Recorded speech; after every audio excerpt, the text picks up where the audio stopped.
Chico paint ay odorless, friendly environment po siya.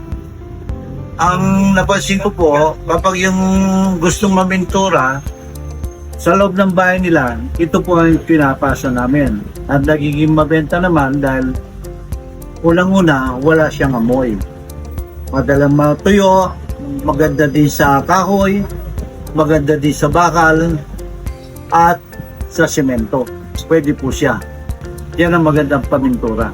Unang-una kasi, ang hinahabol natin, kalusugan ng tao. Kaya siya ay friendly sa mga kalusugan ng tao. Importante ay hindi tayo magkasakit tungkol dito sa chemicals kung meron man. At safety po siya. Lalo na yung gold, sa gate ko, maganda yung pagka-gold niya.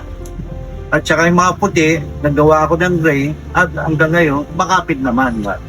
So, kaya na bagong labas yan, meron ng 1 taong kalahati, ay ayun, mahusay pa rin po hanggang ngayon. Chico paint, the only paint I did, I made